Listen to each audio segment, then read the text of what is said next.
దేవుని గణపరచుటకు దేవుడు మనకిచ్చిన ఈ ఉన్నతమైన కృప,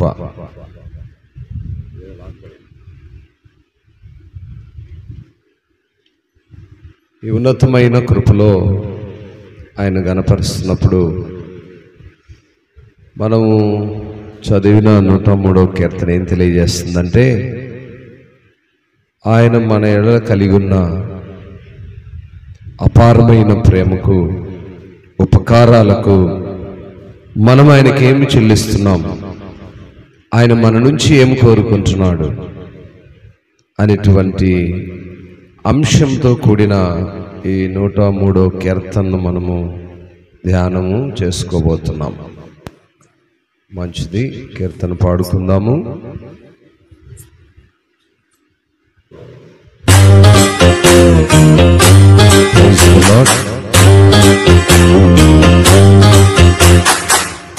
అందరం కలిసి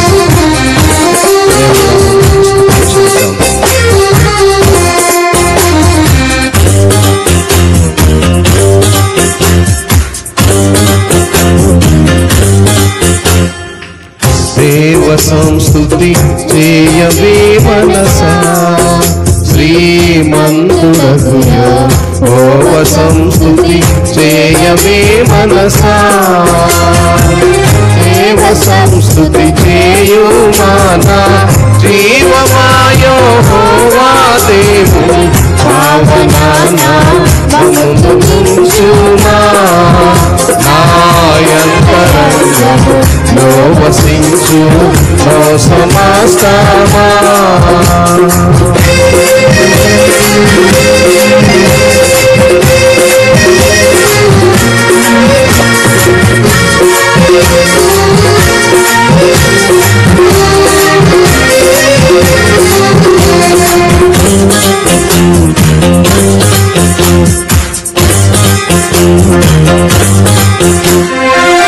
జీవమా యెహోవా నీకు చేసిన మేలను మరువకు. జీవమా యెహోవా నీకు చేసిన మేలను మరువకు. నీవు చేసిన పాపములను మన్నించుటకు దేవుడే ఆ కారణము దేవ సంస్తుతి చేయవే మనసా.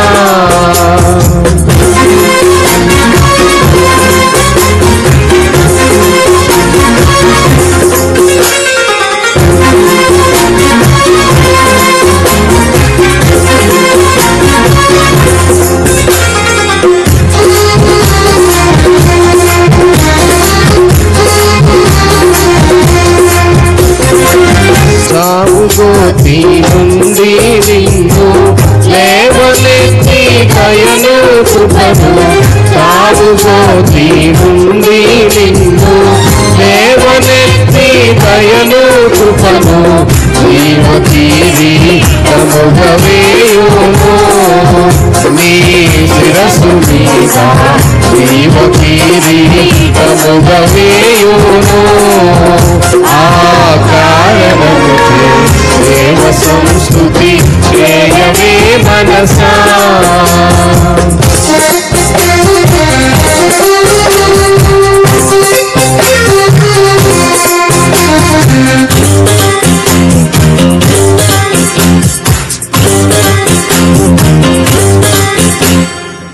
యౌవనంబు పక్షిరాజు, యౌవనంబు వలనే కొత్త.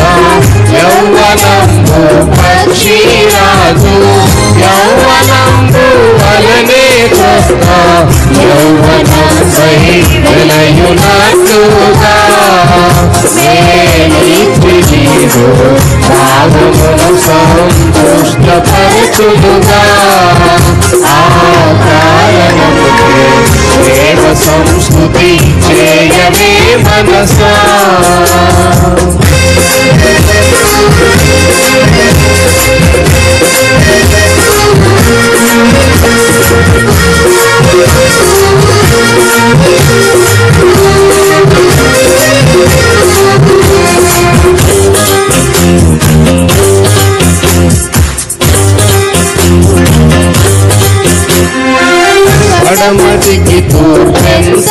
ఎడమో పాపములను మనసునంత పడమటికి తూర్పెంత ఎడమో పాపములను మనసునంత ఎడము కలుగా చేసి ఉన్నాడు మన పాపములను ఎడముగానే చేసి ఉన్నాడు ఆ కారణముకే దేవ సంస్కృతి చేయవే మనసా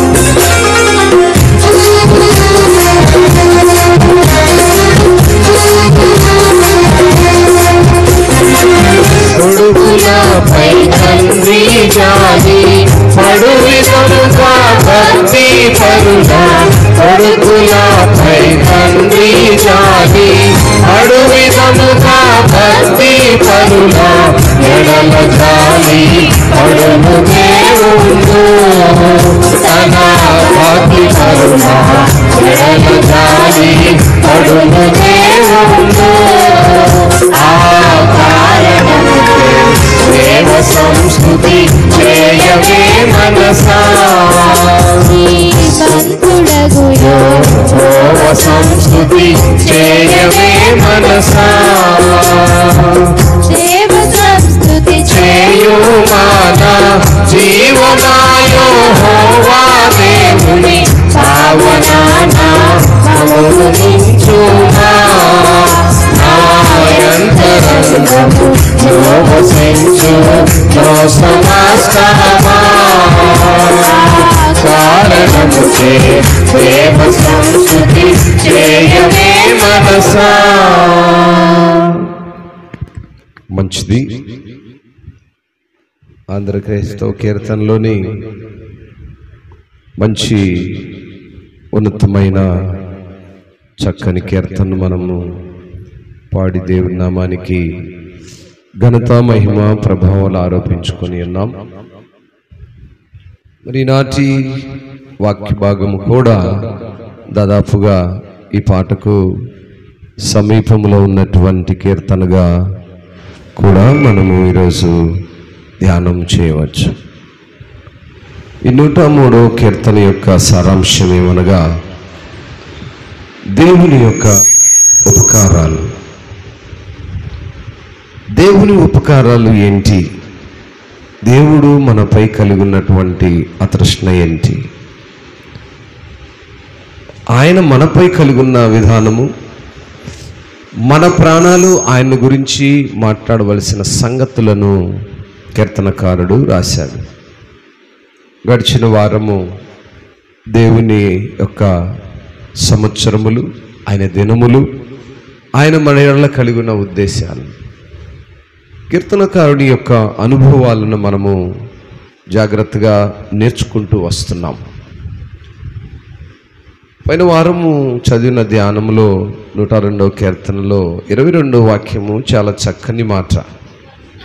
వచ్చు తరము వారు తెలుసుకున్నట్లుగా ఇది రాయబడబలను, సృజింపబడబోవు జనము యెహోవాను స్తుతించును. పిల్లరా, జాగ్రత్తగా మనము దేవుని సన్నిధిలో కనపరచబడాలి. మన క్రియలు, మన ప్రవర్తన, మన నడవడిక వచ్చుతరం వారు నేర్చుకోవాలి, వచ్చుతరం వారు అనుసరించాలి. వచ్చుతరం అనే మాటకు అర్థం ఏంటి? రాబోయే తరం అంటే మన పిల్లల పిల్లలు. ఇప్పుడు నేనైతే ఉన్నాను, ఆల్రెడీ మా పెద్ద పాపకు మ్యారేజ్ చేశాను కనుక ఆమె పిల్లలు నేర్చుకునే విధముగా ఆమె పిల్లలకు ఆమె నేర్పించుకోవాలి అంటే నేనేమై ఉండాలి? ఆమెకు నేర్పించి ఉండాలి కదా. ఆమె నేర్చుకుని ఉంటే ఆమె పిల్లలకు నేర్పించుకుంటుంది. కనుక ఇప్పుడు వాక్యం మనకు సెలవిస్తున్న మాటలు ఏంటంటే, మన పిల్లలకు మనం నేర్పించుకునే విధముగా మరి దేవుని మాటలు మనం నేర్చుకోవాలి. పరిశుద్ధ లేఖన భాగాల్లో ఈ మాటలు మనం చూసినప్పుడు మనము మనది యొక్క దినముల పరిమాణము 24వ వాక్యంలో కూడా అంటాడు, నేను ఇలాగు మనవి చేసి తిని, నా దేవా నా దినముల మధ్య నన్ను కొనిపోకుము, నీ సంవత్సరములు తరతరములు ఉంటున్నాయి. దేవుని వాక్యము, దేవుని యొక్క దినములు చెప్పాను. ఈ దినముల యొక్క పరిమాణము తరతరములు ఉంటుంది. సంవత్సరములనే అంకె మారుతుందేమో కానీ ఆ ప్రణాళిక, ఆ విధానం అయితే యథావిధిగా కంటిన్యూ అవుతూనే ఉంది. గనుక ఇటువంటి అన్ని అనుభవిస్తున్న మనము దేవుని యొక్క ఉపకారాలేంటి?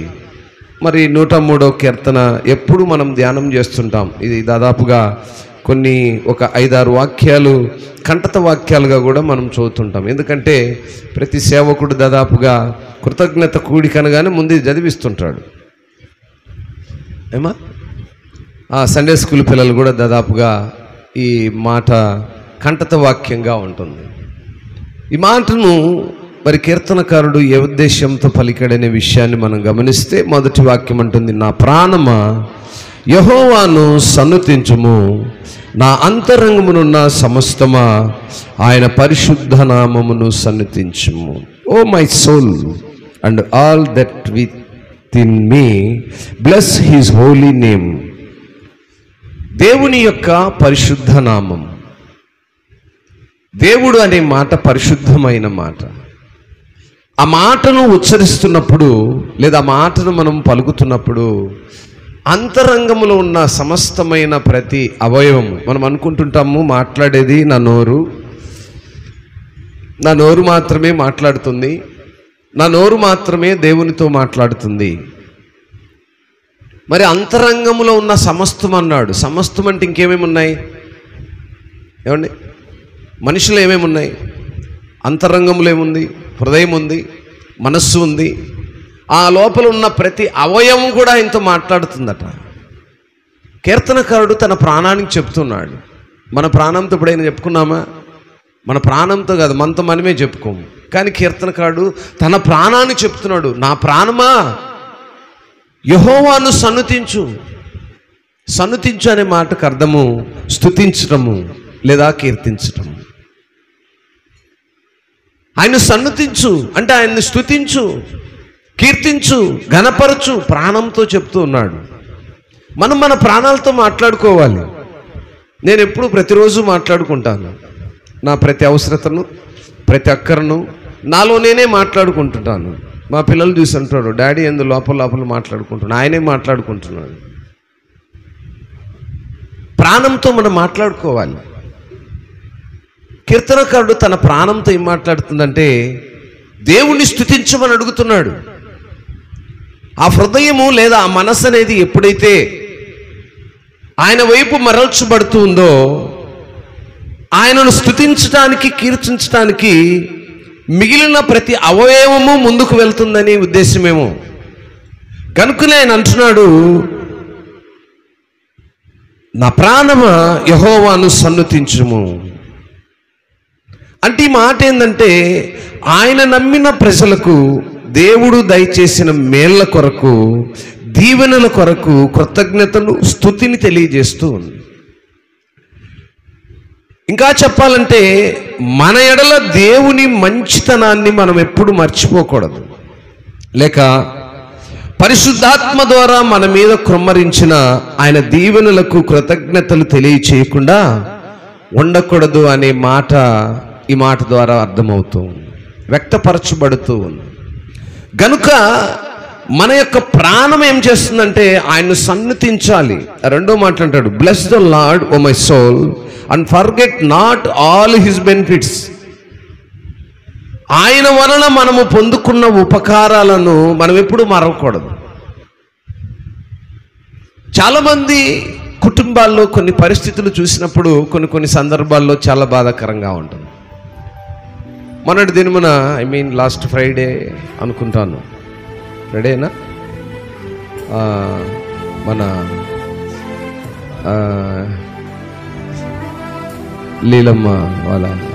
లలితమ్మ వాళ్ళ అమ్మాయి కుమారి వాళ్ళ హస్బెండ్ యొక్క ఫస్ట్ మెమోరియల్ డే. వాళ్ళు చాలా ప్రయాసపడ్డారు. దేవుడు చేసినది మేలో కీడో ఏదైనా కానీ దేవుని సన్నిధిలో అయ్యా నువ్వు ఎందుకు చేసినా ఇది నీ చిత్తం అని తెలియచేయాలని ప్రయాసపడ్డారు, చాలా కష్టపడ్డారు. అందరిలో పంచుకోవాలని ఆ తల్లి ఆ కుమార్తె ఇరువురు కూడా ప్రయాసపడి మరి అందరిలో ఆయనను గురించినటువంటి ఆ విధానాన్ని జ్ఞాపకం చేసుకోవాలని వారు ఎంతో కష్టపడి సిద్ధపరిచినప్పుడు వాతావరణం అనుకూలపరచలేదు. ఆ లలితమ్మ బాధను నేను అర్థం చేసుకోగలుగుతున్నాను ఒక సామాన్య మానవుడిగా. కానీ దేవుని చిత్తంలో ఏమైందో తెలియదు. ఆ బిడ్డ పక్షంలో దేవుడు కొంత ఇబ్బంది కలిగించాడు. ఆ మాదిరిగానే మరి సంవత్సర కాలము జరిగింది.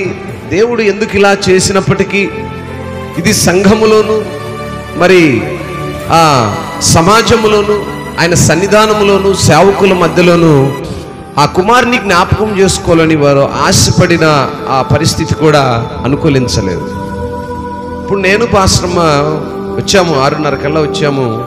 9:30 వరకు వర్షం ఆగలేదు, చాలా ఇబ్బందికరంగా ఉంది.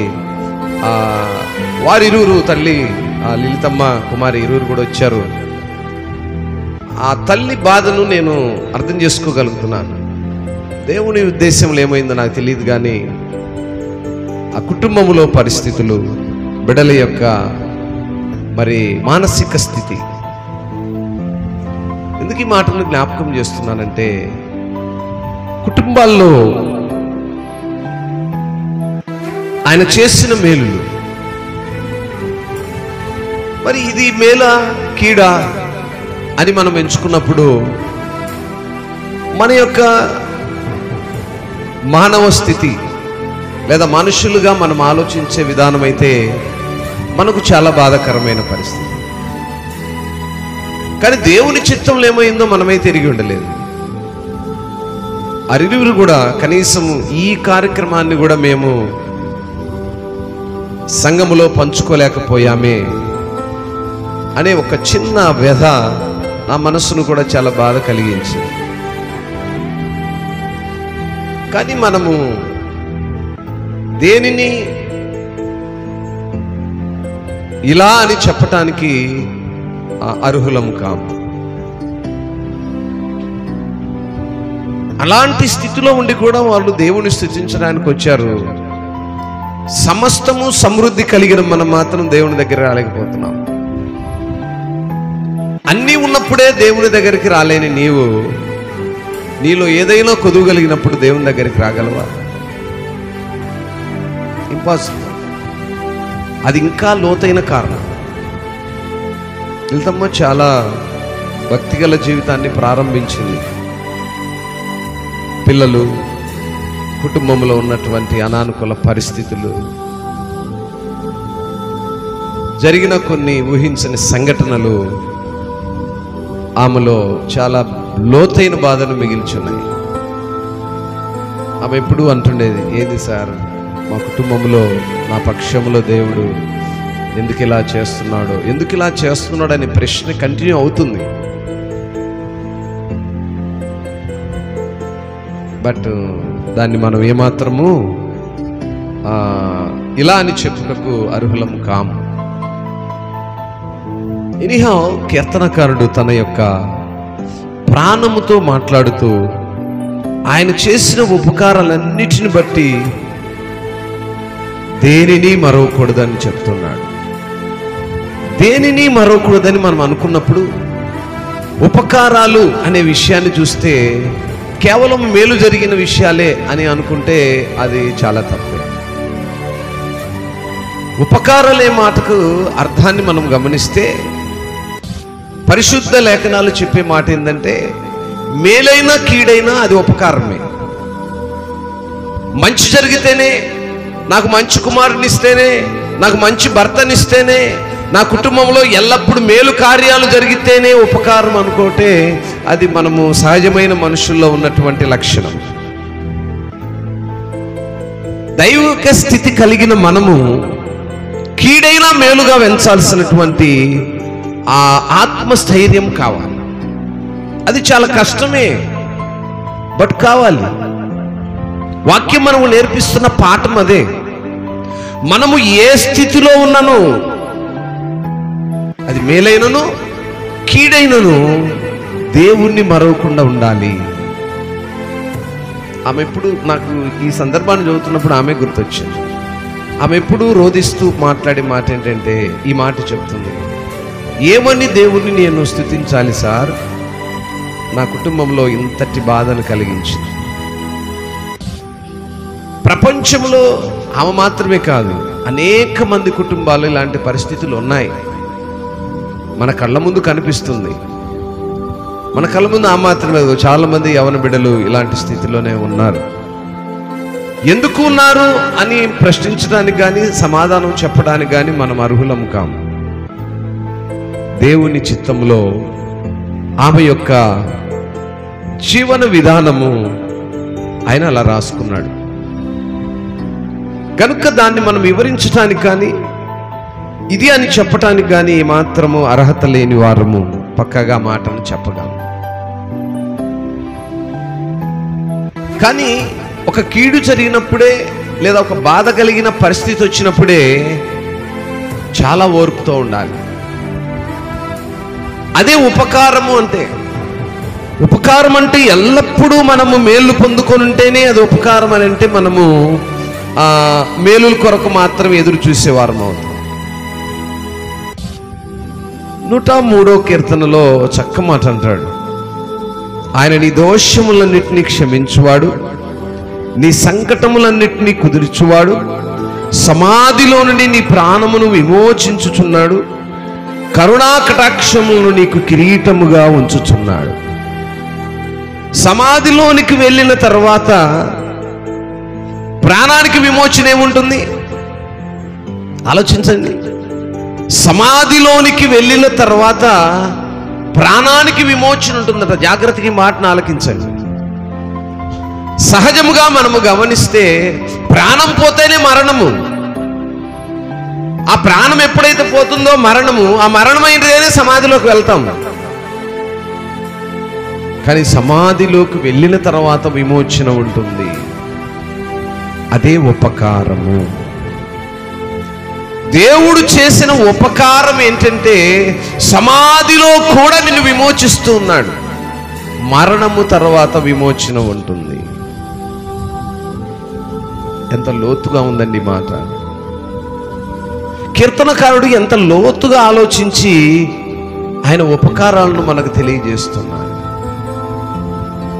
ఇంత లోతైన మర్మాన్ని మరి పరిశుద్ధాత్మ దేవుడు ఆయనకి ఎలా బోధించాడో తెలియదు, కానీ ఆ మర్మంలో దాగున్న ప్రాముఖ్యమైన సంగతి మనం గమనిస్తే, ఆదాము పాపములో పడటం వలన మానవ జాతికి సార్వత్రికమైన పాపము, రోగము రెండూ సంక్రమించాయి.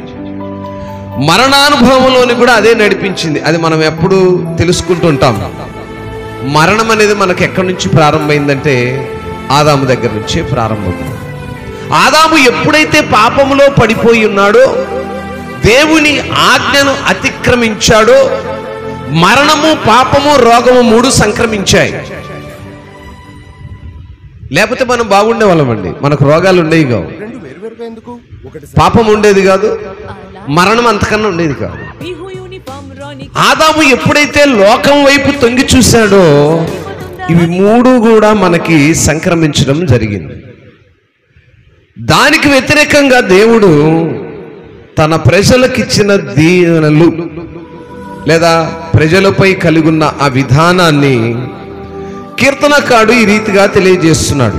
మన పాపాల నుండి క్షమాపణను, మన రోగాలకు స్వస్థతను, విమోచన వరాలను, నిత్య జీవాన్ని ఇస్తాడు దేవుడు అనే నిరీక్షణను కీర్తనకారుడు ఈ భాగంలో రాస్తూ వచ్చారు. అంత మాత్రమే కాకుండా దేవుని నుండి క్షమాపణ అనే వరాన్ని పొందటము అన్నిటికంటే ముఖ్యమైనది. దాని ద్వారా మనము దేవుని కొరకు పునరుద్ధరణ పొంది నాశనము నుండి విమోచించబడతాము.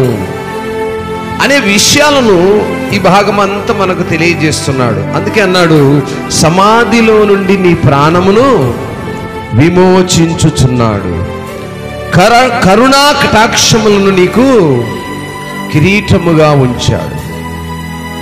ప్రాణముతో మనం ఎప్పుడైతే మాట్లాడగలుగుతామో వీటన్నిటినీ మనము చూడగలుగుతాం. ప్రాణముతో మాట్లాడాలి. ప్రాణముతో మనము మాట్లాడగలిగినప్పుడే మన అంతరంగములున్న సమస్తము ఆయన స్తుతించగలుగుతాం. సమస్తము స్తుతించటం అనేది అంత చిన్న సంగతి కాదు. ఎందుకనగా హృదయం మోసకరమైనది, దాంట్లో ఎన్నో ఉంటాయి. మనసు రాకెట్ కంటే ఫాస్ట్గా పరిగెడుతుంటుందట. అది ఏం చేస్తుందంటే మన ఆలోచనలు, తలంపులన్నిటినీ ఎన్నో రకాలుగా ప్రయాణింపజేస్తుంటుంది. వ్యర్థమైన ఆలోచనలు మనలో ఆటోమేటిక్గా ప్రారంభమవుతాయి. వ్యర్థమైన ఆలోచనలు ఎప్పుడైతే ప్రారంభమవుతాయో అంతరంగంలో ఉన్న సమస్తము, మనస్సు, హృదయము, ఈ యొక్క జ్ఞానము అనేటువంటి ఆ జీవ కిరీటాన్ని దేవుడు మనకిచ్చాడు. ఇదేం చేస్తుందంటే ఫాస్ట్గా పరిగెత్తడం వల్ల దేవునితో మనకున్నటువంటి ఆ ఉపకరణాలను ఆ సన్నుతించే విధానం నుంచి దూరం చేస్తూ ఉంటుంది.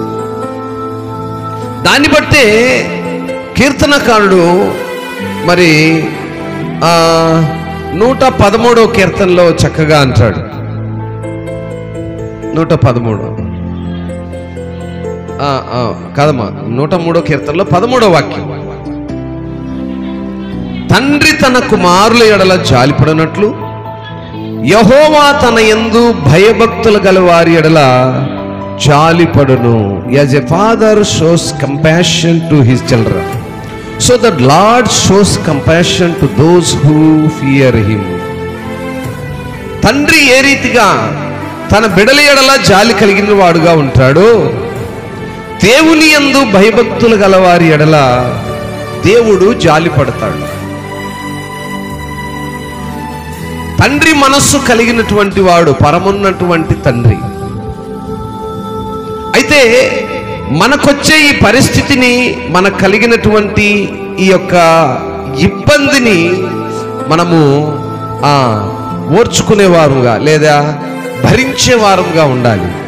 అందును బట్టే దేవునిలో నిజమైన భయభక్తులు గలవారిపై ఆయన కృప చూపుతాడు. దేవుని పట్ల భయభక్తులు పాపము నుండి మల్లుకొని ఆయన నియమాలను అనుసరించాలన్న కోరికను, దేవుని సన్నిహిత్యాన్ని, ఆయన కృపను ఎదకాలన్న వాంఛను కలిగిస్తుంది. వాంఛ అంటే కోరిక. దేవుని యొక్క ఆ కృపను, ఆ వాంఛను, ఆ కోరికను, ఆయన వెదకాలన్న తపనను, ఆయనతో సహవాసం చేయాలన్నటువంటి ఆ ఉద్దేశాన్ని మరి తన ఎడల జాలి కలిగినటువంటి దేవుడు నా ఎడల జాలి కలిగి ఉన్నాడు. నా తండ్రి ఏ రీతిగా నా ఎడల జాలి కలిగి ఉన్నాడో, పరమనున్న తండ్రి అటువంటి జాలిని నాపై చూపిస్తాడనేటువంటి ఆ వాంఛ ఉండాలి, కోరిక ఉండాలి. ఆ కోరికను ఎప్పుడైతే కలిగి ఉంటామో దేవునిలో భయభక్తులు గల వారికి దేవుడు అనుగ్రహించే దీవెనలు అనగా ఆయన కనికరము, దయాపూరిత వాత్సల్యము, క్షమాపణ, తండ్రి వంటి ఆయన ప్రేమ, జాలి, వారి పట్లను, వారి పిల్లల పట్లను ఆయన నమ్మకత్వము, మంచితనం అనేవి మనము ఈ మాట ద్వారా రుచి చూడగలం. ఈ మాటను మనము గమనిస్తున్నప్పుడు ఇది ఎలా జరుగుతుంది అనే విషయాన్ని మనము గమనిస్తే 14వ వాక్యంలో ఇంకా క్లియర్గా రాస్తాడు. మనము నిర్మింపబడిన రీతి ఆయనకు తెలిసే ఉన్నది, మనము మంటి వారమని ఆయన జ్ఞాపకం చేసుకుంటున్నాడు. ఏమండి, మనల్ని నిర్మించిన వానికి తెలియదా? తండ్రికి తెలుసు తన బిడ్డలకి ఏమవసరమో. మనల్ని నిర్మాణము చేసుకున్న తండ్రికి మన అవసరం ఏంటో తెలియదా? తెలుసు.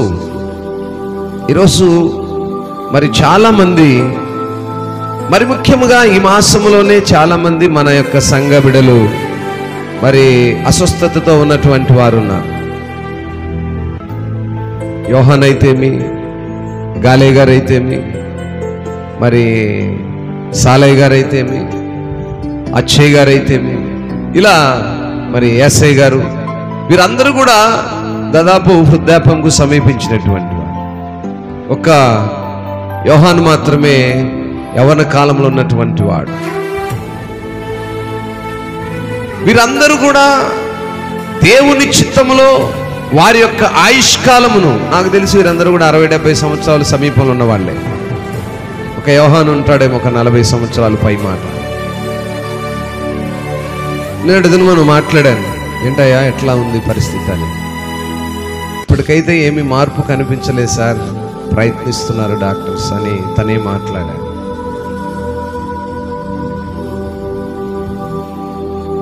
మనం అనుకుంటుంటాం ఆరోగ్యంగా ఉన్నప్పుడు, నా అంత బలవంతుడు ఎవడు అని.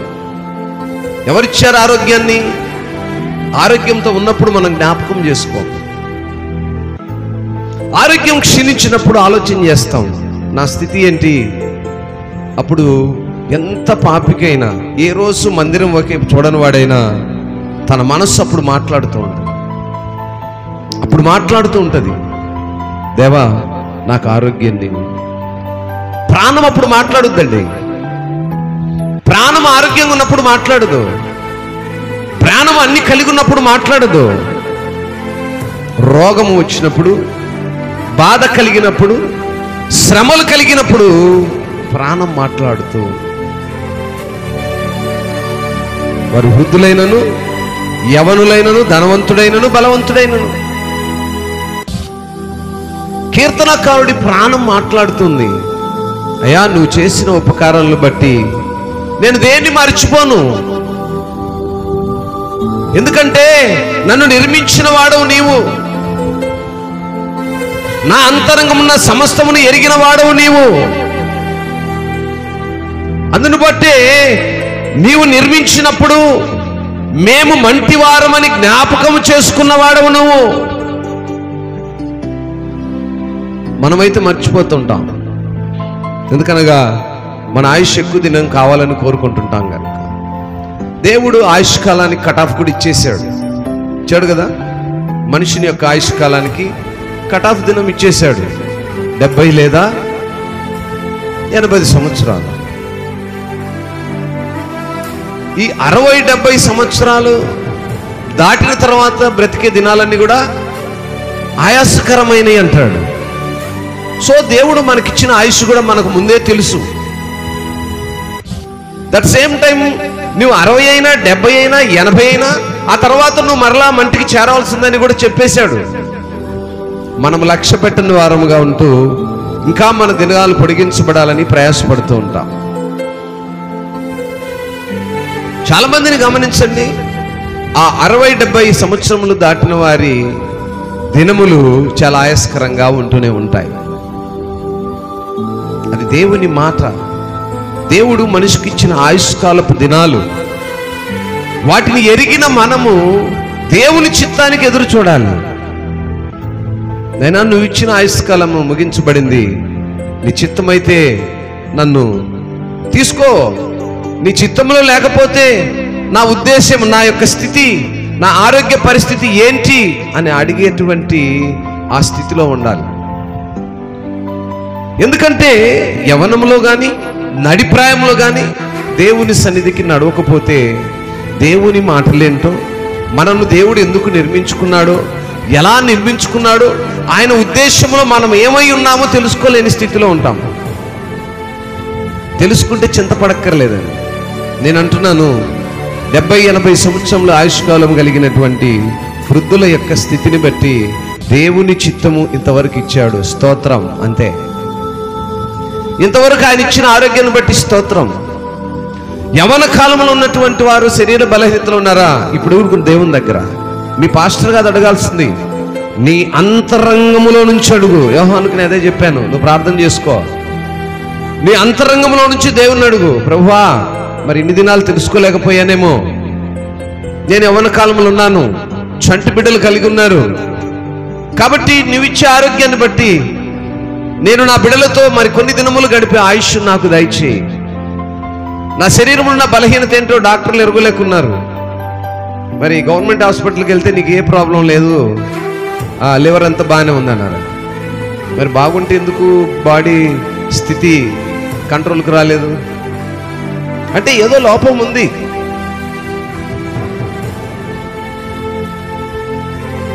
డాక్టర్స్ గ్రహించడానికి టైం పడుతుంది.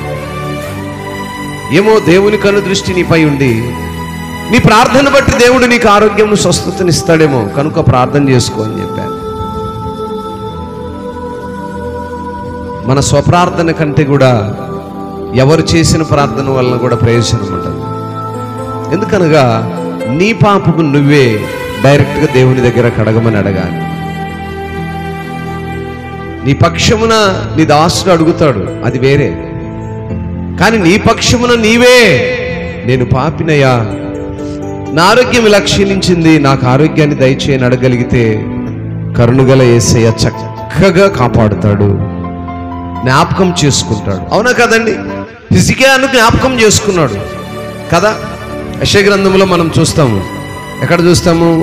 యెషయా గ్రంథంలో 38వ అధ్యాయము 1వ వాక్యం నుంచి దాదాపు 20 వాక్యాల వరకు చూస్తే హిజ్కియాను చూస్తాం. హిజ్కియా ఏ స్థితిలో ఉంటాడు? మరణకరమైన స్థితిలో ఉంటాడు, మరణానికి సమీపమై ఉంటాడు, మరణపు పడకలో చేరుంటాడు. అప్పుడు హిజ్కియా ఏం చేశాడు? నాలాంటి సేవకుడిని చెప్పాడు, అయ్యా నువ్వు మరణానికి సమీపమై ఉన్నావు కనుక చిన్న ప్రార్థన చేసుకో. నువ్వు చిన్న ప్రార్థన చేయగలిగితే దేవుడు నీ ఆయుష్కాలమును పొడిగిస్తాడు, దేవుడు జ్ఞాపకం చేసుకుంటాడు అన్నప్పుడు దేవుడు జ్ఞాపకం చేసుకున్నాడు. ఏం చేశాడు? 15 సంవత్సరముల ఆయుష్కాలాన్ని పెంచాడు. కనుక ప్రియులారా, మన దీన స్థితిలో ఉన్నప్పుడు, అందుకే అక్కడ 103వ కీర్తనలో 4వ వాక్యంలో 3వ వాక్యంలో అంటాడు, ఆయన నీ దోషములన్నింటినీ క్షమిస్తాడు, నీ సంకటములన్నింటినీ కుదుర్చుతాడు. సంకటము అంటే నీకున్న రోగము, నీకున్న బాధ, నీకున్న కష్టము, నీకున్న శ్రమలు, నీకున్న అనానుకూల పరిస్థితులన్నిటినీ ఆయన తీసివేస్తాడు. ప్రాణము దేవునితో మాట్లాడాలి, ప్రాణము దేవుని దగ్గరికి వెళ్ళాలి. ప్రాణము దేవునితో మాట్లాడగలిగినప్పుడు నీ సంకటములన్నిటినీ తీసివేస్తాడు, నీ ప్రతి రోగాన్ని తీసివేస్తాడు, నీ ప్రతి అక్కర్ను ఆయన జ్ఞాపకం చేసుకుంటాడు. నువ్వు ఆయన జ్ఞాపకం చేసుకోవాలి, ఆయన దగ్గరికి వెళ్ళి అడగగలగాలి, అయ్యా నా స్థితి ఏంటి? నన్ను నువ్వు జ్ఞాపకం చేసుకున్నటకు నేను ఏ పాటి వాడనయ్యా? దీనత్వం కావాలి, విధేయత కావాలి, తగ్గింపు కావాలి. ఈ కాలంలో యవనకులకి అది పట్టట్లేదు. వృద్ధాప్యంలో ఉన్నవారు తక్కిడ బిక్కుడు వెళ్ళిపోతాం అనుకుంటున్నారు, యవనులు ఇంకా సమయం ఉందనుకుంటున్నారు, నడిప్రాయాలు విని గ్రహింపు లేని వారుగా ఉన్నారు. ఇది సమాజంలో జరుగుతున్న విధానం. నడిప్రాయాలు వింటున్నారు, మందిరాలకి వెళ్తున్నారు, క్రియలు కనపరచట్ల. యవనులు వింటున్నారు, క్రియలను అనుసరించే ప్రయత్నంలో ఒకవైపు లోకము, ఒకవైపు దేవుడి మధ్య వారు యొక్క విధానం నడుస్తుంది. వృద్ధాప్యంలో ఉన్నవారు అనుకుంటున్నారు, నాలో ఏముంది, నేను ఎలాగైనా మరణిస్తాను, ఇంతే కదా. కానీ మరణము తర్వాత విమోచన ఉంది. ఆ విషయాన్ని మనం తెలుసుకోలేకపోతున్నాం. అనేక మార్లు ఈ మాటను నేను ప్రస్తావించాను. అందుకే కీర్తనకారుడు కూడా అక్కడ ఆ మాటను అన్నాడు, సమాధిలో నుండి నీ ప్రాణమును విమోచిస్తాను. చనిపోయాక ఇంకా విమోచన ఏంటండి? చనిపోయాక ఇక రక్షణ ఏంటి? చనిపోయాక కరుణ ఏంటి? ఆ మాటను కీర్తనకారుడు ఎంతో చక్కగా చెప్తూ వచ్చాడు, ఎంతో చక్కగా. దేవుని దగ్గర మనం ప్రాధేయపడగలిగితే, అయ్యా నీవే నన్ను నిర్మించావని తెలుసుకుని, నేను మంటివాడను మరలా మంటికి చేరతాను, నీ చిత్తము ఏంటిని మనం అడగగలిగితే దేవుడు ఖచ్చితంగా ఆయన కనుదృష్టిని మనపై ఉంచుతాడు. ఆయన తన పిల్లల బలహీనతలు, ఆసక్తులు దేవునికి తెలుసు కనుక దేవుడు అటువంటి వారి ఎడల జాలి కలిగి ఉంటాడు.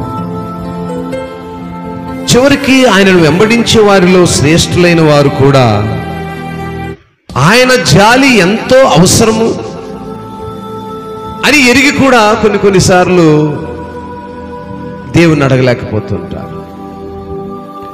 అంత మాత్రమే కాకుండా తన పిల్లలు భయభక్తులు లేక తప్పిపోయినప్పుడు, లేదా శ్రమ పడుతున్నప్పుడు, లేక నిరాధారణ పాలైనప్పుడు తండ్రి వారి ఎడల జాలి పడినట్టుగానే పరలోకపు తండ్రి తన బిడ్డల ఎడల బాధపడుతున్నప్పుడు కష్టాల్లో మనము చేయవలసిన దాన్ని చేయలేక తప్పిపోయినప్పుడు, శ్రమల్లో ఉన్నప్పుడు దేవునికి దూరముగా ఉన్నాడని, లేక మనము విషయము దేవుడు శ్రద్ధ తీసుకోవడం లేదని అనుకోకూడదు. చాలా మంది మనసులో ఉండేటువంటి మాట. అందుకే ఇందాక చెప్పాను, లలితమ్మ అలానే బాధపడుతుంటుంది. ఏముంది సార్ మా కుటుంబంలో దేవుడు చేసింది? దానికి బదులుగా ఆయన కన్నులు జాలితో మనల్ని చూస్తున్నాయని, మన అవసరాన్ని బట్టి మనకు సహాయము చేస్తాడని ఆ ఒక్క విషయాన్ని మనం జ్ఞాపకంలోనికి తీసుకోవాలి. నాకేం చేశాడు, జరిగింది సమస్తము అన్యాయమే జరుగుతుంది అనేది మన యొక్క మానవ స్థితి. ఆధ్యాత్మిక స్థితిలో మనం చూడగలిగితే, ఆ మధ్య ఎప్పుడు ఒకసారి చెప్పాను, ఎవరో ఒక పాస్టర్ గారు చనిపోయారు కదా, ఎక్కడది అటు తూర్పుగోదావరి జిల్లా ఎక్కడో. వాళ్ళ భార్య స్టేట్మెంట్, పాస్టమ్మ స్టేట్మెంట్, మా ఆయన కంటే ముందు ఒక పాస్టర్ గారు, ప్రవీణ్ పగడాల కంటే కూడా, ప్రవీణ్ పగడాల వాళ్ళ మిస్సెస్ కూడా చాలా స్టెబిలిటీగా మాట్లాడేది. చాలా ఆమె యాక్చువల్గా ఆల్రెడీ ఏదో కంపెనీ, సాఫ్ట్వేర్ కంపెనీ నడిపిస్తున్నటువంటి ఆమె కూడా బాగా మాట్లాడింది. ఆమె ఫైనల్ స్టేట్మెంట్ ఏంటంటే, నా భర్త విడిచి వెళ్ళిన పరిచర్య నేను కొనసాగిస్తాను. అంతకుముందు ఇంకో పాస్టర్ ఆయర్యానే ఆయన చెప్పే వాళ్ళ మిస్సెస్ ఏంటంటే, సంఘాన్ని నేను కొనసాగిస్తాను, ఆయన విడిచి వెళ్ళిన పనిని నేను కొనసాగిస్తాను. అది అంత ఆర్డినరీ మాట కాదు. ఇంకో మాట చెప్పింది, నేను చనిపోయినప్పుడు ఏడవద్దన్నాడు ఆయన, కనుక నేను ఏడవను. అబ్బా అసలు వండర్ఫుల్. అది నేను చాలా ఇష్టపడ్డాను. ఆమెను చూసినప్పుడు చాలా ప్రౌడ్గా ఫీల్ అయ్యాను. ఒక సేవకుని భార్య తనకున్నటువంటి ఆ మంచి లక్షణం, తన కోరిక. నేను కూడా మన పాస్టర్కి ఇప్పుడు అదే చెప్తుంటాను, మరణం అందరికీ సంప్రాప్తం కనుక ఏదో ఒక దినమున నేను కూడా మరణిస్తాను, కానీ ఆడవద్దని చెప్తాను.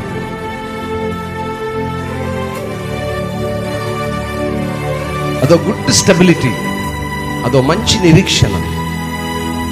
అంటే లోకంలో ఉన్నప్పుడు దేవుని మాటలు మనం ఎరుగునప్పుడు, దేవుని చిత్తం ఏంటో తెలియనప్పుడు బాధపడిన పర్వాలేదు, కానీ మనం దేవుని చిత్తంలో ఉన్నాం.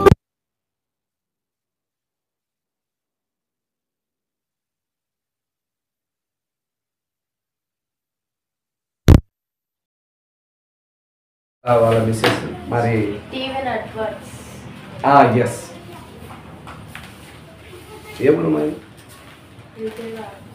విజయవాడ సమీపంలో ఏదో దగ్గర వాళ్ళ మిస్సెస్ కూడా మంచి స్టేట్మెంట్ ఇచ్చింది. ఎందుకంటే ప్రాణంతో మనం మాట్లాడే అనుభవాన్ని కలిగి ఉండాలి. Time too late. ప్రాణంతో మనం మాట్లాడాలి. మన ప్రాణం ఎప్పుడు ఆయనతో సన్నిధిస్తుందో ఖచ్చితంగా మాట్లాడుతుంది.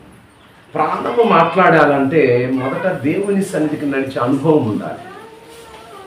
దేవుని సన్నిధికి వెళితే ఏమవుతుంది, దేవుని దాసులు ఇలాంటి మాటలు వివరిస్తారు.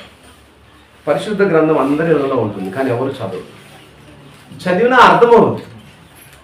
అర్థమైన మాటలు తెలుసుకోవాలంటే దేవుని సన్నిధికి నడవాలి. మందిరానికి వెళ్తే ఏమొస్తుందనే ఆ యొక్క విధానంలో చాలామంది మందిరానికి రారు. వృద్ధులేంది, పురుషులేంది, యవనులేంది, స్త్రీలేంది, ఎవరైనా కావచ్చు. మనం నేర్చుకుంటాం. అసలు దేవుడు అంటే ఏంటో తెలుస్తుంది.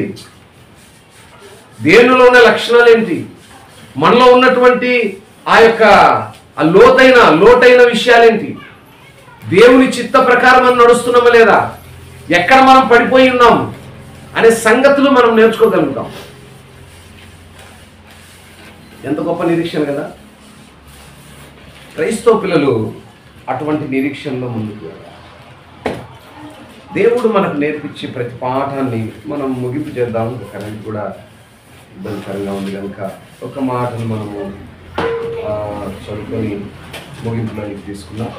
వాక్యాన్ని చదివినప్పుడు ఇక్కడ మరి నరుని యొక్క ఆయుష్, నరుడికి దేవునికి మధ్య ఉన్నటువంటి ఆ సంబంధాన్ని కూడా మొదట ఆయన నిర్మించాడని తెలుసుకోవాలి, మంటికి చేస్తామని తెలుసుకోవాలి, మరి మన ఆయువు ఎలా ఉందో తెలుసుకోవాలి. అందుకే 15 వాక్యం ఉంటాడు.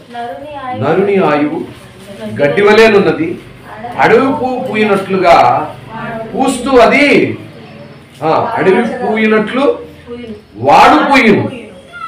అడవి పువ్వు పూయినట్లు, అడవి పువ్వు దేనికి ఏంటి, దాని అర్థం ఏంటి? అడవి పువ్వు ప్రయోజనం లేదండి. అడవి పువ్వు ప్రయోజనం లేనటువంటి నరుని ఆయువు గడ్డి వలె ఉంది. ఇది మనం ఎరిగి ఉండాలి. ప్రాణం ఎప్పుడు శాశ్వతంగా ఎక్కడే ఉండాలని కోరుకోకూడదు. మన ఆయువు గడ్డి లాంటిది కనుక మనం ఏదో ఒక దినం మరణిస్తాం. మరణానికి ముందుగా సిద్ధపడి ఉండాలి. ప్రాణము దేవునితో మాట్లాడాలి. మన ప్రాణాలు దేవునితో మాట్లాడాలి. దేవునితో మాట్లాడే అనుభవాన్ని కలిగి ఉండాలి.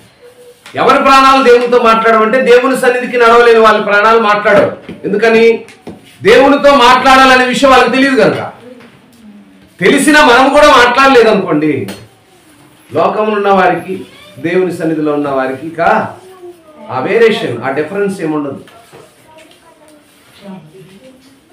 కనుక దేవుని సన్నిధికి నడుస్తున్న మనము మన ప్రాణాలు దేవునితో మాట్లాడేటట్టుగా ఉండాలి.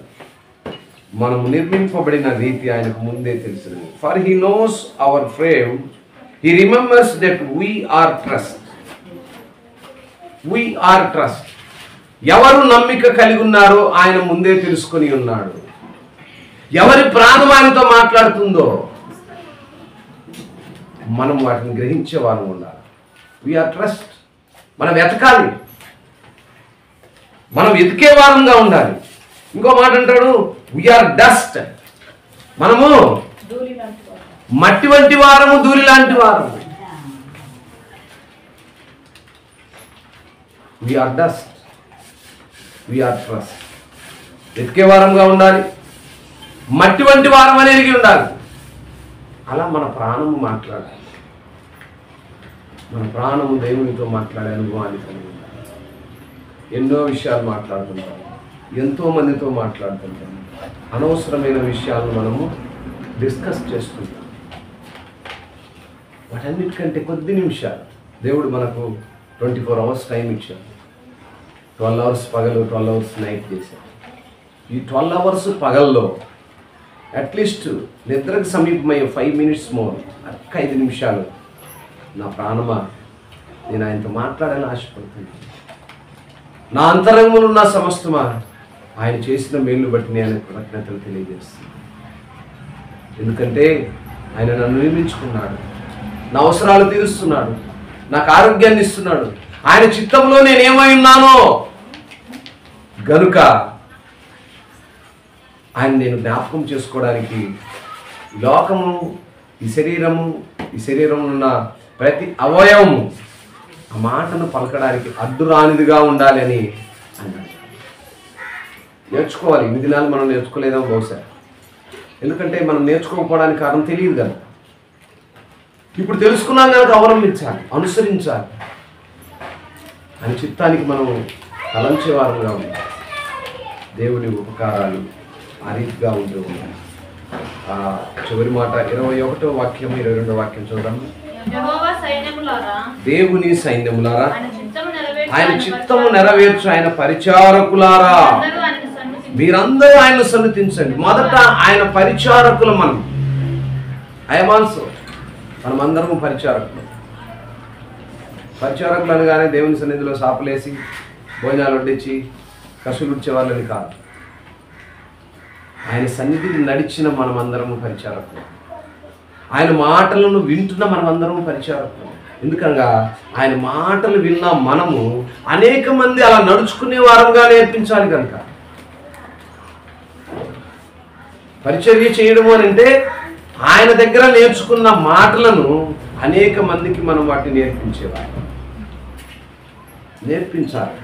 నేను ఎప్పుడు అందుకే మీకు చెప్తుంటాను, మీరు మందిరానికి వచ్చినప్పుడు దేవుని సేవకుడు బోధించిన మాటలను వింటున్నప్పుడు ఆ మాటలను మీ కుటుంబాల్లో డిస్కస్ చేసుకోవాలి. ఇక్కడ డిస్కస్ చేయడమే కష్టం పాస్టర్ గారు. ఇంటికి వెళ్ళి ఆయన ఇంటాడా మా మాటలు అనేవాళ్ళు ఎక్కువ మంది ఉన్నారు. ఈనాటి యవనులు అంతే ఉన్నారు, 1942 వాళ్ళు అంతే ఉన్నారు, 73 వాళ్ళు అంతే ఉన్నారు. ఎవరితో డిస్కస్ చేస్తారు? స్నేహితులతో డిస్కస్ చేయలేరు, భర్తలతో డిస్కస్ చేయలేరు. మరి కొంచెం నడి ప్రేమలు ఉన్న వాళ్ళ ఆయన తాగొచ్చి గోల చేస్తున్నాయి గారికి నేను చెప్పేది ఆడనే కాడ వాళ్ళు వెళ్ళిపోయాయి. ఇంక ఎవరికి చెప్తారు మరి ఇవి? మిమ్మల్ని మీరు చేసుకునే సమయమా? అది ఉండదు. పిల్లల్ని చూసుకోవాలి, కుటుంబం చూసుకోవాలి, వంట చేసుకోవాలి, తినాలి, కడగాలి, ఇదే సరిపోతుంది సమయం అంతా. మరి ఇంకా ఎట్లా? మరి ప్రాణం ఎప్పుడుగా మాట్లాడేది ఆయనతోటి? ప్రాణం ఆయనతో మాట్లాడాలి కదా, కొద్దిసేపు అయినా మాట్లాడాలి కదా. ఆయన నిర్మించాడని మనకు తెలుస్తుంది. మనకు మొత్తం గ్రంథం అంతా చెప్తూనే ఉంది. పాపం ఎక్కడ వచ్చిందో, పరిష్కారం ఎక్కడ దొరుకుతుందో, విమోచన ఎక్కడ దొరుకుతుందో, ఎలా మనం ఉండాలో, ప్రాణం ఏం మాట్లాడాలో కూడా చెప్పాడు. ఆయనే చెప్పాడు. ఇది పరిచర్య. ఇది మనము పంచుకోవాలి. ఇది దాచుకోకూడదు.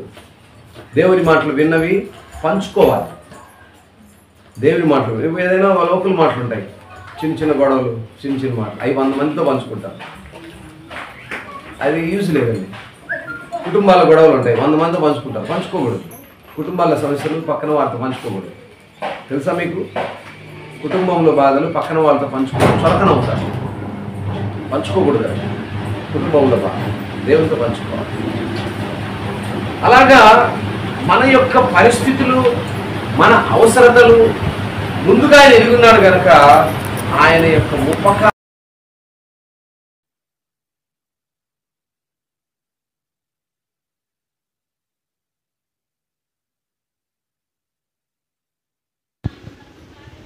సర్వకార్యములారా ఆయనను స్తుతించుడి, నా ప్రాణమా యెహోవాను సన్నుతించుము. స్తోత్రం. మన ప్రాణము, మై సోల్, నా ప్రాణమా దేవుణ్ణి సన్నిధించు. ఎంత చక్కని మాట అంటే అది. ప్రతిదినము ఆ మాటను ఒకసారైనా నెమరేసుకోవాలి, ఒకసారైనా జ్ఞాపకం చేసుకోవాలి. ప్రాణాలు దేవునితో మాట్లాడగలిగితే దేవుడు ఎంత సంతోషిస్తాడో కదండి. మన పిల్లలు దూరంలో ఉంటుంటారు. వాళ్ళు దూరంగా ఉన్నప్పుడు ఎప్పుడో ఒక 1 డేలో ఏ మార్నింగ్ నుంచో ఈవినింగ్ నుంచి ఒక్కసారి ఫోన్ చేశారనుకో, ఎంతో సంతోషిస్తుంటాం. ప్రాణమే దేవునితో మాట్లాడితే దేవుడు ఎంత సంతోషిస్తాడు చెప్పు కదా. మా శాండీ ఉంది, మ్యారేజ్ అయిపోయి వెళ్ళిపోయింది, ఎక్కడో ఉంటుంది. ఆమె ఎప్పుడో ఒకసారి ఫోన్ చేస్తే ఎంత సంతోషంగా ఉంటుంది. ఏమ్మా బాగున్నావా, తిన్నావా, క్షేమేనా? మనకు ప్రాణం ఇచ్చిన దేవునితో మనం మాట్లాడితే ఇప్పుడు ఆయన ఎంత సంతోషిస్తాడు కదా. ఆ లాజిక్ ఒకసారి మనము ప్రాక్టికల్గా ఆలోచిస్తే, మనం ఆలోచన చేయము, అవే నేర్చుకుంటాం దేవుని మందిరానికి వస్తే. మనం చాలా ఈజీగా తీసేసే మాటలే పోల్చుకుంటే, అందుకే ఆయన అన్నాడు, తండ్రి ఏ రీతిగా మీ ఎడల జాలి పడతాడో అంతకంటే ఎక్కువగా పరమనున్న తండ్రి మన పైన జాలి చూపిస్తాడట. ఇంతకంటే ఏం కావాలి? ఇప్పుడు యోహాను బాగాలేదండి, అందరూ జాలి పడుతూ ఉన్నారు, కానీ ఎవరు ఆరోగ్యాన్ని తేలేదు. అందరూ జాలి పడుతున్నారు. అయ్యో యవ్వనుడు, మరి యవ్వన కాలం ఉన్నాడు, చిన్న బిడ్డలు ఉన్నారు, ఆరోగ్యం ఎలా ఉందో, ఏమవుతుందో, బాగా ఆరోగ్యంగా ఉండాలి, వాళ్ళ కుటుంబం అంతా కూడా ఎంతో బాధపడుతుంది. ఒక సహజమైన మనుషులుగా మనం ఆలోచిస్తే, ఆరోగ్యం ఇచ్చిన ఆయన్ని అడిగావు అనుకో, నీకెవరైతే నీకు జీవమునిచ్చాడో, ఎవరైతే లోకంలో నిన్ను జీవింపజేశాడో ఆయన్నే అడిగావు అనుకో, ఇక ఏముందిగా సమస్తము సాధ్యపరచబడతాయి. కనుక ప్రియులారా, దేవునితో మనము మాట్లాడే అనుభవాన్ని కలిగి ఉండాలి. మన ప్రాణాలు పనికిమాలిన విషయాలన్నీ మాట్లాడుతూ ఉంటాయి, కానీ ఒక్క నిమిషమైన దేవునితో మాట్లాడడానికి ఏమాత్రం ఆలోచన చేయాలి. ఈరోజు ఈ వాక్యం తెలియజేస్తుంది, నా ప్రాణమా యెహోవాను సన్నిధించుము, ఆయన చేసిన ఉపకారాలను దేనిని మరవకు. దేవుడు ఎన్నో ఉపకారాలు మన జీవితాల్లో చేస్తున్నాడు. చేసిన ప్రతి ఉపకారము మరొక ఆయన్ను సన్నుతించే వారముగా ఉండాలి. అట్టి కృపలో దేవుడు ఈ మాటల ద్వారా, ఈ వాక్యము ద్వారా హృదయములను సరిచేసి శరీరమున్నటువంటి సంకటములన్నింటినీ కుదిర్చి బలహీన స్థితిలోను, అనారోగ్య స్థితిలోను, అనాలోచితమైనటువంటి ఆలోచనలతో ఉన్న వారిని యొక్క సంకటములన్నిటినీ ఆయన కుదుర్చునుగాక. అందరం లేచి నిలబడదాం, పాత్ర కొరకై సిద్ధపడదాం. ఆయన మన జీవితాల్లో చేయుట కొరకు చేసుకున్న తీర్మానాన్ని బట్టి ఆయన గణపరుద్దాం.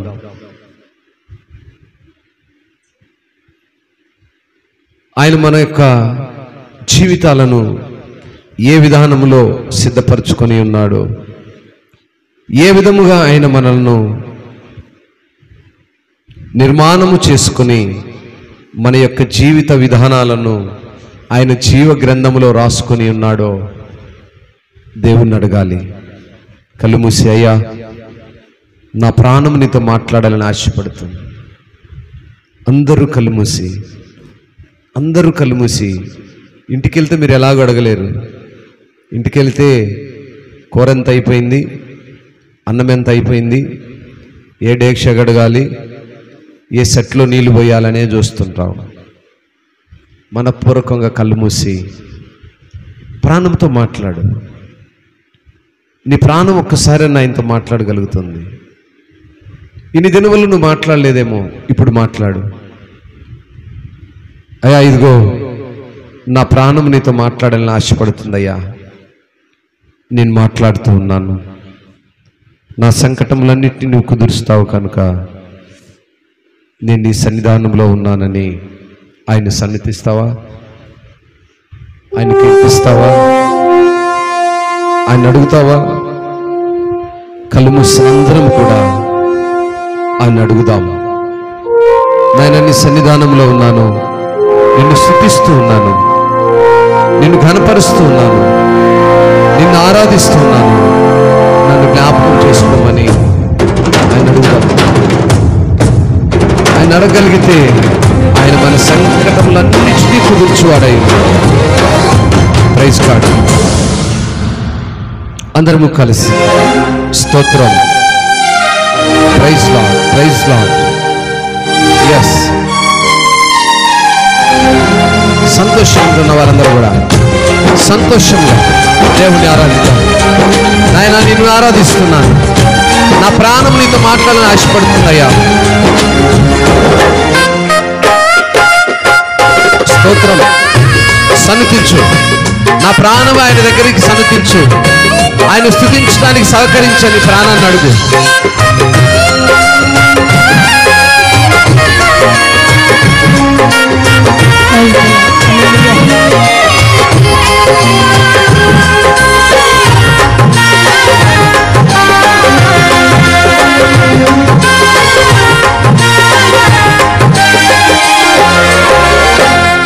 నేనెల్లప్పుడూ యెహోవాను సన్నుతించెదను, నిత్యము ఆయన కీర్తి నా నోట నుండును.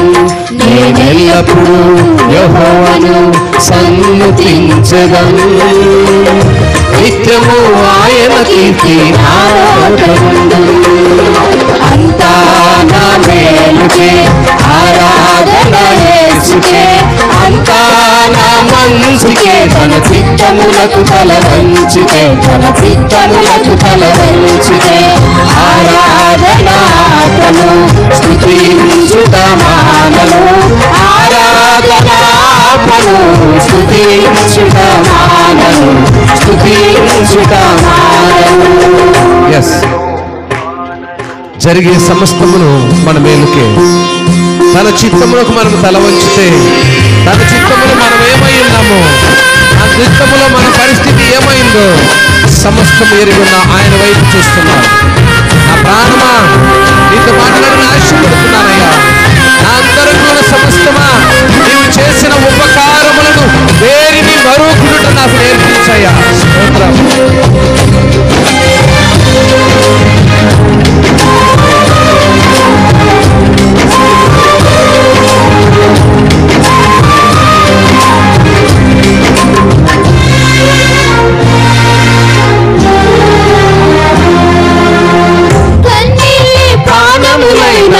కఠిన దుఃఖ బాధలైనా స్థితిగతులే మారినా అవకాశం చేజారినా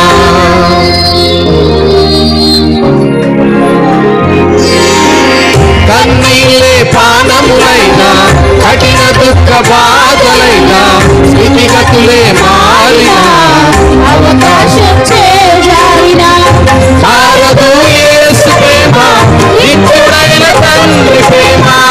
మారదు యేసు ప్రేమ నిత్యుడైన తండ్రి ప్రేమ. మారదు యేసు ప్రేమ నిత్యుడైన తండ్రి ప్రేమ. మారదు యేసు ప్రేమ నిత్యుడైన తండ్రి ప్రేమ. అందరూ కలిసి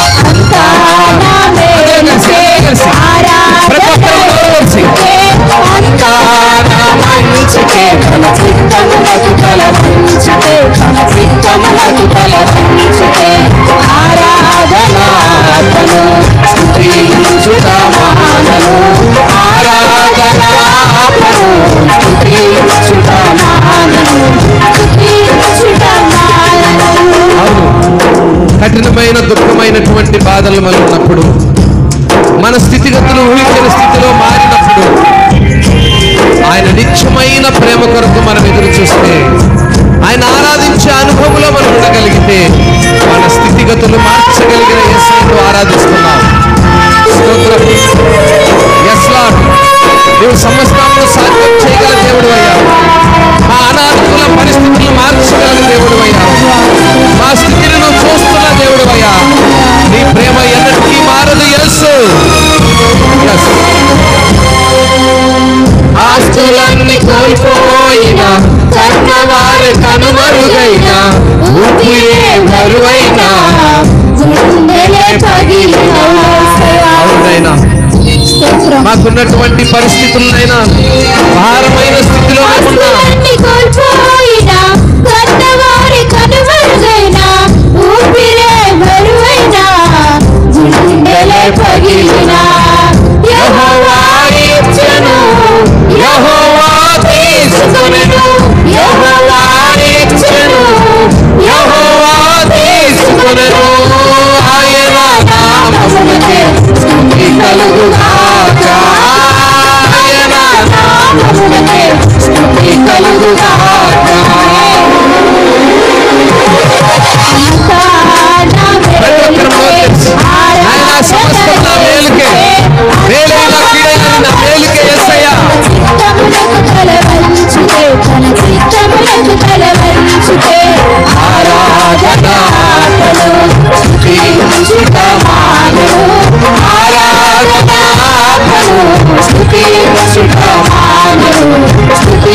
తప్ప ఎవరున్నారు ఆకాశమందున? కూడా నీ బంధువులు నీ స్నేహితుని నమ్మకు. నీకు ఎంత అవమానం వచ్చినా, నీ కన్నవారు కాదన్నా, నీకు తోడుగా నీడగా ఉన్నటువంటి తండ్రి వైపు కనులెత్తు. నీవు నాకున్నగా ఏది నాకక్కరలేదు. నీవు నాకున్నగా ఏది నాకక్కరలేదు. నీవు నాకున్నగా ఏది నాకక్కరలేదు. నీవు నాకున్నగా ఏది నాకక్కరలేదు. నోరుతరు నోరుతరు నోరుతరు నోరు తెరిచి ఇచ్చిన ఈ నోరుతో, నువ్వు ఇచ్చిన జీవముతో, ఇచ్చిన ప్రాణంతో నేను ఆరాధిస్తున్నానయ్యా. నా ప్రాణం నీతో మాట్లాడాలని ఆశపడుతుంది యేసయ్యా. మాట్లాడు, ప్రాణంతో మాట్లాడు. ప్రాణానికి విమోచన యేసుతో మాట్లాడు.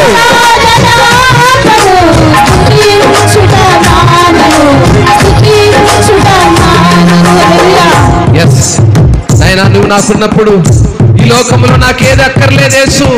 నువ్వు నాకు తోడుగా ఉన్నప్పుడు నన్ను ఎవరు విడిచినను నీవు నాకు తోడున్నావయ్యా అనేటువంటి నిరీక్షణతో జీవించు. ఆ నిరీక్షణ, ఆ ప్రాణంతో మాట్లాడేటువంటి స్థితికి నువ్వు సిద్ధపాటు కలిగిన వాడవుగా, కలిగిన దానవుగా ఉండు. అవునైనా నువ్వు నాకు తోడుకున్నావు. నాకు ఈ లోకములకి ఏది అక్కర్లేదు యేసయ్యా.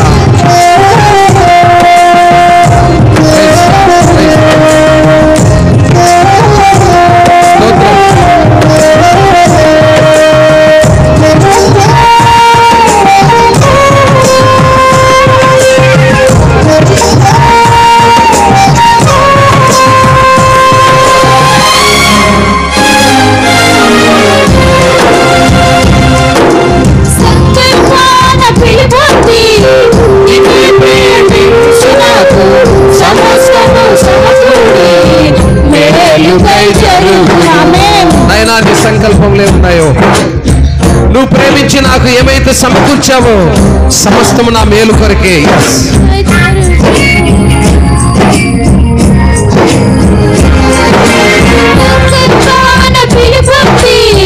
నిన్నే ప్రేమించు నాకు సమస్తము సమకూడి మేలుకై జరుగును. యేసు నీ సారూప్యము నేను, యేసు నీ సారూప్యము నేను అనుమతించినాయి. విలువైన సిలువకై అనుమతించినాయి. విలువైన సిలువకై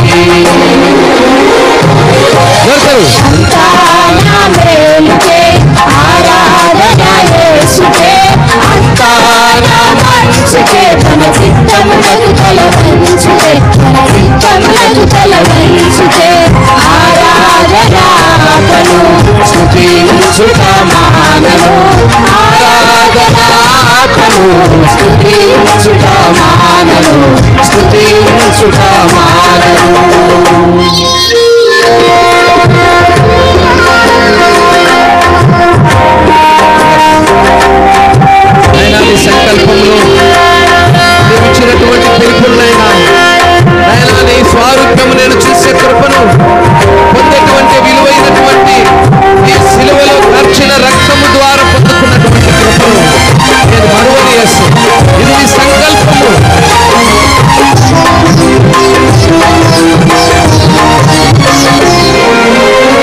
నీవు చేయునది నాకిప్పుడు తెలియదు, ఇక మీదట నేను తెలుసుకొందును.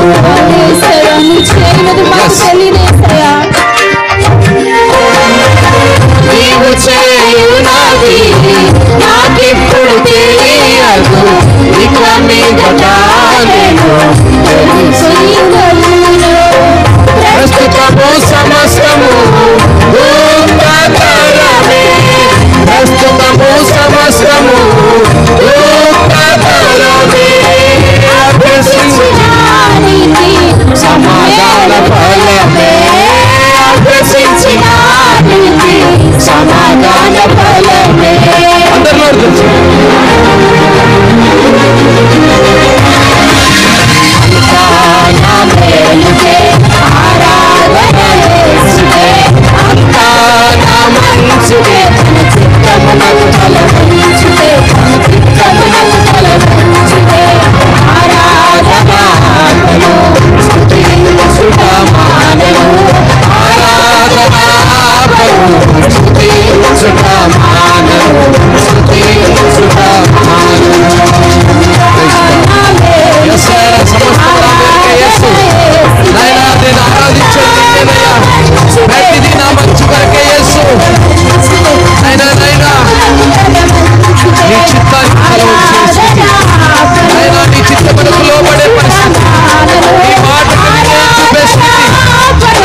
పరిశుద్ధుడా మీకు స్తోత్రాలు. స్తోత్రం నీ బిడ్డలతో మీరు మాట్లాడినందుకై మీకు వందనాలు. స్తోత్రం ప్రభువా, స్తోత్రం.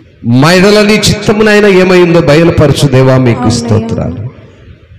నీ వాక్యం మాతో మాట్లాడి ఉన్నది. ప్రస్తుతం సమస్త నా ప్రాణమా నిన్ను స్తుతించమని అంటుందయ్యా. నాయనా, మాలో ఉన్న సమస్తమును ఎరిగిన దేవా, నిన్ను స్తుతించడానికి, నిన్ను సన్నిధించడానికి, నిన్ను ఆరాధించడానికి, నీ చిత్తమేంటో మేము ఎరిగి ఉండటానికి మాకు నేర్పించు యేసు. ఇప్పుడు మేమున్న శ్రమలు, మాకున్న బాధలు మమ్మల్ని ఇక్కటములో పెట్టుంటాయేమో, కానీ నాయనా ఒక దినమున మంచి ఫలాన్ని మేము చూస్తామని నీ మాట మమ్మల్ని హెచ్చరించు. సంకటముతో ఉన్న బిడ్డలను, అనారోగ్య స్థితిలో ఉన్న బిడ్డలను నాయన, ఎవరైతే వారి ప్రాణాలు మీతో మాట్లాడుతాయో వారి యొక్క సమస్త రోగములను, పాపమును విడుదల కలిగిస్తానని నువ్వు సెలవిచ్చావు.